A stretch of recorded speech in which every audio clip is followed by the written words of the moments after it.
مجھے یوں لگتا ہے آرمی چیف نے ٹارگٹ لاک کر کے جہاں ہٹ کیا تھا نا، لگا پھر وہیں پہ۔ تو تعلقات میں کوئی بہتری کی طرف انڈیکیشنز آ رہی ہیں۔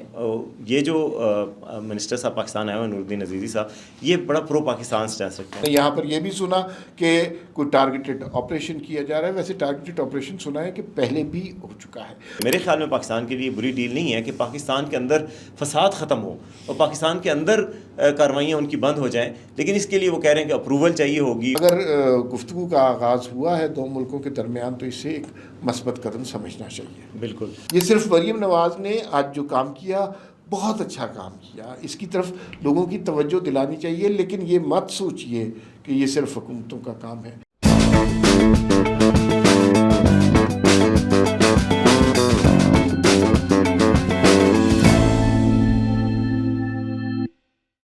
السلام علیکم، وی ٹاک کے ساتھ میں ہوں وسیم عباسی، عمار مسعود صاحب کے ساتھ، اور آج ہم 3 ایشوز پہ بات کریں گے۔ ایک تو یہ ایشو ہے کہ جی آرمی چیف کی جو تقریر ہے پاکستان اوورسیز پاکستانی سے خطاب میں، وہ جب چلی ہے تو انڈین میڈیا پر اس پہ بہت آگ لگ گئی ہے بلکہ، اور وہ کشمیر کے حوالے سے جو انہوں نے کہا کہ پاکستان کی عوام اور فوج کا کشمیر پہ ایک موقف ہے، وہ ہماری شارک ہے، اس بات پر بہت وہاں پہ ہو رہی ہے بحث، اس پہ بات کریں گے۔ دوسرا، افغانستان کے وزیر صنعت و تجارت پاکستان کے دورے پہ ہیں اور پاکستان اور افغانستان کے تعلقات تو بہتری کی طرف گامزن ہیں، اس پر بھی ہم بات کریں گے کہ کیا چل رہا ہے پس پردہ، حالانکہ افغان مہاجرین کی واپسی کا عمل بھی جاری ہے۔ اور ساتھ ہی ساتھ آج وزیر اعلیٰ پنجاب مریم نواز نے معذور افراد کے لیے جو ڈفرینٹلی ایبل پرسنس ہوتے ہیں ان کے لیے انیشیٹو کا آغاز کیا ہے، جس میں ان کو لمبس دیے گئے، آرٹیفیشیل اور چیزیں دی گئیں۔ تو معذور افراد کے اوپر توجہ دینے کا سلسلہ جو ہے وہ کتنا ضروری ہے، اس حوالے سے بھی بات کریں گے۔ تو میرا خیال ہے سب سے پہلے تو ہم یہ بات کر لیتے ہیں کہ جو آرمی چیف کی اسپیچ ہے اس کے بعد سے انڈین میڈیا آگ بگولا ہو گیا ہے، کیونکہ وہ چلی ہے اور اس کا جو ریئیکشن آنا تھا وہ دیکھا ہے کہ بڑی ایموشنل نے اسپیچ کی تھی، جس میں جذبات کی ترجمانی بھی کی تھی۔ تو اس پر جو ریئیکشن آ رہا ہے کہ جی یہ کیسے آپ کا حصہ ہو سکتا ہے بیرونی چیز، حالانکہ وہ پاکستان کے حصہ ہے انٹرنیشنل کنونشنز کے مطابق، اور انٹرنیشنل جو ایگریمنٹس ہیں، UN کی قراردادیں ہیں، اس کے مطابق تو بننا چاہیے تھا۔ جب تقسیم ہند ہوئی تھی اس کے مطابق بھی پاکستان کا حصہ بنتا۔ تو اس پر جو ریئیکشن آ رہا ہے اس پہ کیا کہیں گے آپ؟ اچھا، مجھے یوں لگتا ہے آرمی چیف نے ٹارگٹ لاک کر کے جہاں ہٹ کیا تھا نا، لگا پھر وہیں پہ، اور پورے انڈین میڈیا اور انڈین حکومت کے تن بدن میں آگ لگی ہوئی ہے، اور انہیں سمجھ نہیں آ رہی کہ اس کا کس طرح مقابلہ کرنا ہے۔ اچھا، یہ بھی بڑا انٹرسٹنگ ہے، ہم پاکستان میں ہوتے ہوئے پاکستانی میڈیا پہ بڑے تنقید کرتے ہیں کہ ہم سوچ سمجھ کے بات نہیں کرتے، فیک نیوز ہے اور سنسنی پھیلاتے ہیں۔ بعض جگہ یہ تنقید درست بھی ہوتی ہے، لیکن اگر پاکستانی میڈیا کے مقابلے میں انڈین میڈیا دیکھا جائے تو پاکستانی میڈیا اس سے لاکھ درجے بہتر ہے۔ انڈین میڈیا جو ہے وہ انتہائی احمقانہ ہے، اس کا صرف ایک مقصد ہے، پروپیگنڈا پروپیگنڈا پروپیگنڈا، اور پاکستان کے خلاف پروپیگنڈے سے ان کی ریٹنگ آتی ہے۔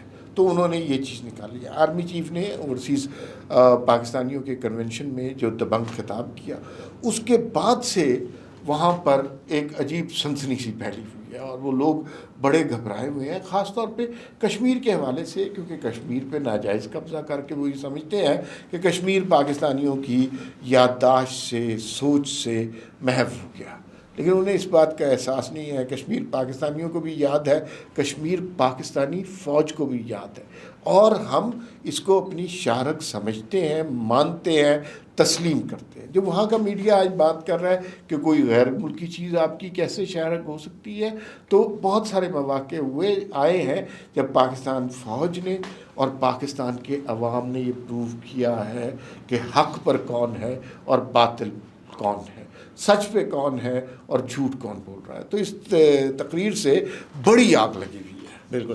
اچھا، ایک اچھی خبر آ رہی ہے پڑوس سے، اور وہ ہے کہ پاکستان اور افغانستان کے تعلقات میں کچھ بہتری آ رہی ہے۔ ان کے وزیر صنعت و تجارت نور الدین عزیزی، وہ پاکستان آئے ہوئے ہیں، اور انہوں نے آج ملاقات بھی کی ہے طلال چودھری سے جو وزیر مملکت داخلہ ہیں، اور بھی افیشلز جو ہیں انٹیریئر منسٹری کے، اور دونوں نے کہا کہ جی ہمیں آپس میں فہم و تفہیم سے معاملات حل کرنے چاہیے، مہاجرین کی باعزت واپسی ہونی چاہیے۔ پاکستان نے بھی کہا کہ جی جو افغان مہاجرین ہیں ان کی باعزت واپسی ہی ہوگی۔ تو تعلقات میں کوئی بہتری کی طرف انڈیکیشنز آ رہی ہیں.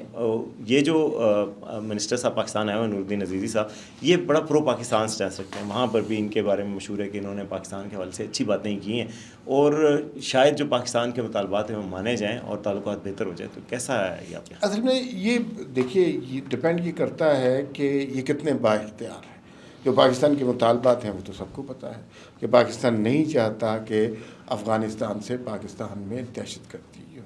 پاکستان چاہتا ہے کہ افغان حکومت اگر اپنا کنٹرول طالبان پر استعمال کر سکتی ہے تو انہیں روکے، دوحہ ایگریمنٹ کو فالو کیا جائے. یہ جو ساری صورتحال اب ہو رہی ہے کہ دہشت گرد یہاں پر ہیں، رابطے ان کے افغانستان کے ساتھ ہیں، اور یہ لائیو کالوں کے اوپر ہے. یہ بہت خطرناک سچویشن بنتی جا رہی ہے. ہم نے یہاں پر یہ بھی سنا کہ کوئی ٹارگیٹڈ آپریشن کیا جا رہا ہے. ویسے ٹارگیٹڈ آپریشن سنا ہے کہ پہلے بھی ہو چکا ہے. تو یہ اس قوم کی طرف سے جس کے اوپر پاکستانیوں نے بڑا احسان کیا، یہ تو بڑی تکلیف دہ بات ہے. تو افغان وزیر کا یہاں آنا بہت اچھی بات ہے، لیکن ہمیں یہ دعا کرنی چاہیے کہ وہ با اختیار بھی ہوں، فیصلے کر بھی سکیں، فیصلے منوا بھی سکیں. اور اگر وہ کچھ دہشت گرد، پہلا مسئلہ ہے دہشت گردی کو ختم کر، تجارت وغیرہ باقی سیکنڈری ایشوز. دہشت گردی کو ختم کرنے کے سلسلے میں اگر وہ کوئی کسی طرح ممد و معاون ثابت ہوتے ہیں تو یہ بڑی اچھی بات ہے. آپ کے پاس بھی اس حوالے سے کچھ انفارمیشن ضرور ہے.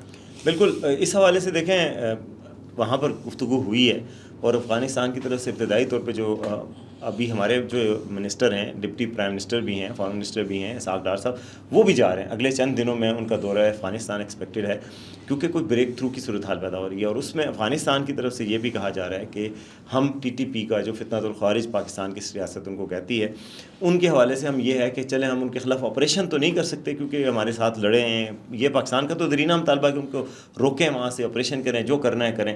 اب وہ کہہ رہے ہیں کہ ہم آپریشن نہیں کر سکتے، لیکن کم از کم ہم ان کو وہاں سے پرامن طور پہ ہٹا سکتے ہیں کہ جی آپ یہاں سے ہٹ جائیں، پاکستان کے ساتھ بارڈر سے ہٹ جائیں، دوسرے ایریا میں آباد ہو جائیں، اور پاکستان کے خلاف کارروائی کوئی نہ کریں. جو شخص کارروائی میں ملوث پایا جائے اس کے خلاف ہم ایکشن لیں گے. تو اگر اس طرح کی بھی ہو جائے، میرے خیال میں پاکستان کے لیے بری ڈیل نہیں ہے کہ پاکستان کے اندر فساد ختم ہو اور پاکستان کے اندر کارروائیاں ان کی بند ہو جائیں. لیکن اس کے لیے وہ کہہ رہے ہیں کہ اپروول چاہیے ہوگی، اور ملا ہیبت اللہ جو ان کے امیر ہیں کندھار میں، ان سے اپروول چاہیے ہوگی. اگر وہ اپروول مل جاتی ہے تو اچھی بات ہوگی. اس کے ساتھ ساتھ آپ کو بتائیں کہ کچھ دن پہلے پشاور میں جو کونسل جنرل افغانستان کے، ان کا بھی بڑا اچھا بیان آیا کہ جی پاکستان نے جس طرح مہاجرین اور انصار کا جذبہ تھا اس طریقے سے مہاجرین کی یہاں مدد کی، ان کی نصرت کی. اور ہم چاہتے بھی ہیں کہ افغانستان کے جو امیر ہیں، کہتے ہیں میری ملاقات عید کے دنوں میں ہوئی ہے ملا ہیبت اللہ سے، تو انہوں نے کہا ہے کہ افغانستان کے لوگوں کو، مہاجرین کو واپس افغانستان آنا چاہیے، وہاں پر ایک اسلامی حکومت قائم ہو گئی ہے، ہم ان کو ویلکم کریں گے. گویا یہ تو پوائنٹس آف کنٹینشنز ہی ختم ہوتے جا رہے ہیں. پاکستان کا صرف ایک مطالبہ ہے کہ آپ ٹی ٹی پی کو روکیں، ہمارے ملک میں دہشت گردی روک دیں، باقی ساری چیزوں پہ ہم بات کرنے کو تیار ہیں. اچھا، جو بات یہ سننے میں آ رہی ہے کہ مطالبات میں سے ایک مطالبہ یہ ہے کہ جو لوگ باہر بھیجے جا رہے ہیں، افغانستان واپس بھیج رہے ہیں، اسے عزت و احترام سے بھیجا جائے، پکڑ دھکڑ نہ کی جائے. تو میرے خیال میں حکومت پاکستان کے انتظامات درست ہیں، وہاں کھانے پینے کی بھی سہولتیں ہیں، شیڈ وغیرہ بھی لگا ہوا ہے، اور جتنی عزت سے انہیں بھیجا جا سکتا ہے انہیں بھیجا جا رہا ہے. امریکہ دیکھیں کس طرح لوگوں کو باہر بھیج رہا ہے، تو ہم تو بہت عزت کے ساتھ، احترام کے ساتھ ان لوگوں کو بھیج رہے ہیں. اور لیکن مجھے زاہد خان صاحب ANP کے جو اب مسلم لیگ نون کے وہ آئے تھے، انہوں نے کہا کہ اس پالیسی کا کوئی زیادہ فائدہ نہیں ہوگا. دو پالیسیوں کا بقول ان کے کہ زیادہ فائدہ نہیں ہوا، ایک فینسنگ کا، اور دوسری بات یہ ہے کہ افغانیوں کو بھیجنے کا، اس لیے کہ یہ فینس سے راستہ تلاش کر کے ادھر آنا کوئی اتنا بڑا مسئلہ ان کے لیے نہیں ہے. دوسری بات یہ ہے کہ جن لوگوں کو ہم باہر بھیجتے ہیں، واپس بھیجتے ہیں، وہ بھی تھوڑے دنوں کے بعد واپس پاکستان آ جاتے ہیں. یہ ایک بار ڈیبیٹیبل نقطہ ہے، لیکن یہ اگر گفتگو کا آغاز ہوا ہے دو ملکوں کے درمیان تو اسے ایک مثبت قدم سمجھنا چاہیے. بالکل. اور اسی سے ریلیٹڈ ایک آج وزارت داخلہ نے ایک نیا وہ نوٹیفیکیشن بھی جاری کیا اور انتباہ بھی کیا ہے کہ جو پاکستان میں لوگ کرائے پہ گھر دیتے ہیں اور یا دکان یا کوئی عمارت، تو اس پہ بہت زیادہ ڈیو ڈیلیجنس کی ضرورت ہے. جس کے پاس کوئی قانونی دستاویز ہو، اس کا مطلب بھی ٹارگٹ شاید افغانستان کی وہ شہری ہیں جو امریکہ جانے کے لیے پاکستان میں ٹھہرے ہوئے تھے، لیکن آ کے بغیر کسی دستاویز کے پاکستان آ گئے ہیں اور یہاں سے وہ جانا چاہ رہے تھے، لیکن یہاں پہ بڑے بڑے کرائے دے کے یہاں پہ رہتے ہیں. تو ان کے حوالے سے بھی شاید آیا ہے کہ ڈیو ڈیلیجنس بہت ضروری ہے, ورنہ مالکان ایسے کے خلاف بھی کارروائی کی جائے گی. آج کے بعد سے چیکنگ کی جائے گی اور ان کے خلاف بھی ایکشن لیا جائے گا جو ایسے شخص کو کرائے پہ اپنا گھر دے دیں گے جو دستاویزات نہ رکھتا ہو. یہ بہت اچھی پالیسی ہے اور اس سے شاید ہمیں دہشت گردی کو روکنے میں کسی قدر مدد ملے. آخر میں ایک نقطہ آپ نے بتایا تھا مریم نواز کے بارے سے, مختصر سی بات اس سے کر دیتے ہیں. دیکھیے جو معذور افراد ہیں, اسپیشل افراد ہیں, ان پریولیجڈ ہیں, ڈفرینٹلی ایبل ہیں, جو مرضی نام ان کو دے دیجئے, ان کی معذوری ناموں کی وجہ سے نہیں, ایک مسئلے کی وجہ سے قائم ہوتی ہے. یہ معاشرے کا بڑا اگنورڈ سیکٹر ہوتا ہے, ان کے اوپر کوئی انویسٹ نہیں کرتا. حکومتیں بھی کوئی 2-4 فنکشن کرتی ہیں, لیکن اسپیشل ایجوکیشن کا جو پاکستان میں حال ہے, جو 600 کے قریب پاکستان میں اسکول ہیں, اور وہ اسکول جو ہیں ان بچوں کے لیے سب سے زیادہ مشکل بنے, کیونکہ وہ اسکول جو ہیں وہ سورس آف امپلائمنٹ ہے. ہر سرکاری حکومت آتی ہے, اسپیشل ایجوکیشن کو کس نے پوچھنا ہے, اور اس میں وہ اسکولوں میں استادوں کو بھرتی کر دیتی ہے. ہم نے ایسے بھی استاد دیکھے اور پتہ نہیں کہاں سے پی ایچ ڈی کی ڈگری لے آئے ہیں جو اسپیشل ایجوکیشن نہیں لکھ سکتے, لیکن پی ایچ ڈی کی ڈگری کر کے کسی اسکول کے پرنسپل لگے ہوئے ہیں. تو یہ بہت اگنور سیکٹر ہے. ان لوگوں کی حوصلہ افزائی کرنی, ہمت بڑھانا پورے معاشرے کا فرض ہوتا ہے. یہ صرف مریم نواز نے آج جو کام کیا بہت اچھا کام کیا, اس کی طرف لوگوں کی توجہ دلانی چاہیے, لیکن یہ مت سوچئے کہ یہ صرف حکومتوں کا کام ہے. ایک پورا معاشرہ اگر چاہے تو ایسے افراد کو, خصوصی افراد کو معاشرے کا فعال فرد بنا سکتا ہے. اور اگر معاشرہ ناکارہ ہو, اس کی سوچ زنگ آلود ہو, تو یہ سارے لوگ آپ کو معاشرے پر بوجھ بنتے نظر آتے ہیں. ان کی بڑی روشن مثالیں ہیں, بڑی سکسیس سٹوری ہیں. کبھی موقع ملا تو آپ سے ڈسکس کریں گے. فی الوقت اتنا ہی, پھر ملاقات ہوگی. اللہ حافظ.